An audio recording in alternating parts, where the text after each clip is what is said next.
જય શ્રી કૃષ્ણ.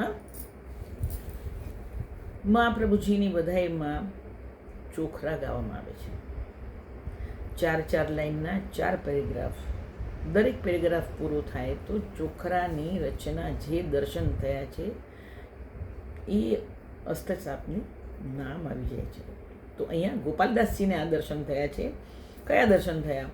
તો કીધું કે માધવ માસે ભર વૈશાખે શ્રી વલ્લભ હરિ જન્મ લિયા. ચોખરા થોડા મોટા છે એટલે આપણે સાધારણ છે કે 2 ભાગમાં સાંભળશું. માધવ માસ, સુંદર મહિનો. માધવ માસે ભર વૈશાખે એમ કહેવાય છે ચૈત્ર મહિનાનો ખૂબ જ ગરમીવાળો દિવસ.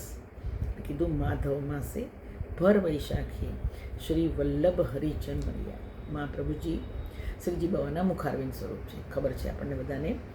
તો કે શ્રી વલ્લભ હરિ જન્મ લિયા કોણ છે? તો કે લક્ષ્મણનંદન. અપ્સરાના પિતાશ્રીનું નામ લક્ષ્મણ ભટ્ટજી, એટલે કે લક્ષ્મણનંદન. અને કેવા? તો કે ત્રિભુવન વંદન, 3 ભુવન જેને નમન કરે છે એવા ભક્તિ માર્ગજીને પ્રગટ કર્યા. એમણે શું કર્યું? તો કે ભક્તિ માર્ગનું સ્થાપન ઠાકોરજીએ જેવી આજ્ઞા કરી છે કે વલ્લભ તમે ભક્તિ માર્ગનું સ્થાપન કરો. એટલે કીધું કે પ્રગટ્યા જીન ભક્તિ માર્ગ, બંધ જીવ છોડાયા, સંસાર તેવે મુક્ત કીને શરણ જે જન આયા. વલ્લભને શરણે જે પણ ગયા એમને શું? તો કે સંસારમાંથી મુક્ત કરી દીધા. મુક્ત એટલે કંઈ બાંધી છોડી નથી દીધા બાંધેલામાંથી, પણ એને સંસાર કેવો? તો કે અડે ખરો પણ એની અસર એને ન થાય. જોઈ લો, જેટલા પુષ્ટિમાર્ગીય વૈષ્ણવો છે આપણે સંસારમાં રહીને પ્રભુને ટેલ પહોંચીએ છીએ. તો અહીંયા સીધું જ કીધું કે સંસાર તેવે મુક્ત કીને શરણ જે જન આય. જેટલા વૈષ્ણવો છે દરેક જણાને બ્રહ્મ સંબંધ મળવું જરૂરી નથી. ઘણા એવા પણ જીવો છે કે જે વૈષ્ણવ કુળમાં જન્મ્યા છે પણ એને બ્રહ્મ સંબંધ નથી હોતો. કેમ?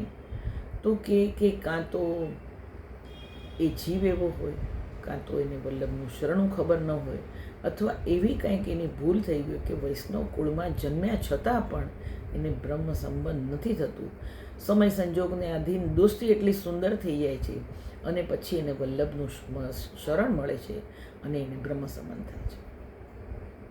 અત્યારના લોકમાં આપણે બધું જાણીએ છીએ પણ બ્રહ્મ સાથેનો સંબંધ વલ્લભ સિવાય બીજું કોઈ જ ન કરાવી શકે, કારણ કે ઠાકોરજીએ આપશ્રીને આજ્ઞા કરેલી છે. બરાબર. અહીંયા કીધું કે અભેદાન સંસાર તેવે મુક્ત કીને શરણ જે જનાય, અભેદાન નિસાર મેલ્યા ચિત્ત જીન હરિ ખોદિયા. જેનું ચિત્ત પ્રભુમાં છે એને પ્રભુએ શું આપ્યું? તો કે અભેદાન. હું છું ને તારો, તો અભેદાન નિશાન મેલ્યા ચિત્ત જીન હરિ ખોદિયા. ગોપાલદાસ અનંત લીલા પ્રગટ શ્રીવલ્લભ. ગોપાલદાસીને આ સુંદર દર્શન થયા છે. કેવા? તો કે વલ્લભની લીલા જે છે અનંત છે. હવે લીલા એટલે શું? તો કે આપણે જે કરીએ છીએ એને ક્રિયા કહેવાય. હું અને તમે રમવા નીકળી પડીએ, ક્રિયા કહેવાય. પણ તે જ રમવામાં કોઈ એવો જીવ દેખાય કે જેને શ્રી વલ્લભ પોતાને શરણે લઈ લે, અને કાં તો એ જીવ કેવો? તો કે એનો ઉદ્ધાર થઈ જાય. કોઈ એવો હોય કે જેને કોઈ તકલીફ એવી ઘણી બધી આવી ગઈ હોય, જુઓ તો એનું જીવનમાં એવી બધી તકલીફો હોય કે જે પોતાને તો ખબર જ નથી. કોઈ વખત એવું સાંભળવામાં આવે છે કે અમુક દર્શન કર્યા અને એનો ઉદ્ધાર થઈ ગયો. જોઈ લો, લૌકિકમાં પણ આવું હોય છે. તો વલ્લભ તો કેવા છે? તો કે વલ્લભ તો પ્રભુને શરણે લઈ જનારા છે અને પ્રભુની આજ્ઞા છે કે જે જીવ આવ્યો એને મારે શરણે લઈ જજો. અને એટલે આપણે બ્રહ્મ સંબંધ મંત્ર બોલાવીને આપણને વલ્લભ ઠાકોરજીને શરણે લઈ લે છે. બરાબર. દાતા ભૂક્તા ઓરન દૂજા, સાચા ત્રિભુવન રાય. દાતા એટલે આપનાર કોણ? તો કે શ્રી વલ્લભ. ભોગતા કોણ? આપનાર કોણ? ઠાકોરજી. ભોગતા કોણ? તો કે વલ્લભ. દાતા ભોગતા ઓરન દૂજા, સાચા ત્રિભુવન રાય. સાચા ત્રિભુવન રાય 3 ભુવનનો જે નાથ છે. કેવા? તો કે વલ્લભને આજ્ઞા કરી છે એ તો એવા કીધું વિરહ નિવારણા ભવ જલતાર. વિરહ કયો છે અહીંયા આગળ? તો કે પ્રભુના દર્શનનું. તો કે વિરહ નિવારણા ભવ જલતારના દેખત ઉપજે ચાવ. જેના દર્શન માત્રથી આપણને પ્રભુમાં પ્રીતિ ઉપજી જાય છે.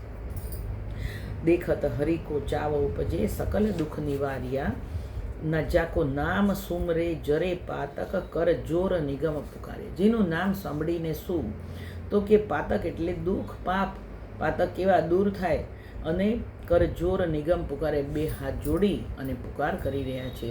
જોઈ લો, દરેક વખતે કે આપણે બે હાથ જોડીને પુકારતા નથી, પણ હૃદય છે એ હૃદયમાંથી કોઈક વખત એવું થાય, પ્રભુ હું આપને શરણે છું. અને જ્યારે એવું બોલાઈ જાય છે ને, ત્યારે આપણા અંદર રોમે રોમમાં એ જાતની ખુશી થઈ જાય છે. આપણે કીધું કે પતિત પાવન બિરદ જાકો ચિત્ત ગુણમાં ધુમાયા. પતિત એટલે એવા અધમ લોકો કે જેનો ઉદ્ધાર શક્ય જ નથી, પણ એને પણ શું, તો કે વલ્લભે શરણે લીધા છે. એટલે પતિત પાવન બિરદ જાકો ચિત્ત ગુણ માધો મયા. ચિત્ત કેવું પ્રભુમાં મળી ગયું, અને ગોપાલદાસ અનંત લીલા પ્રગટ શ્રી વલ્લભ ભયા. ગોપાલદાસજીને આ દર્શન થયા છે. કેવી કે આ અનંત લીલા છે, ચાલુ જ છે લીલા. આગળ જોયા તો કે યે બ્રજવાસિયા ગોપ કુંવારિયા. બરાબર, સીધું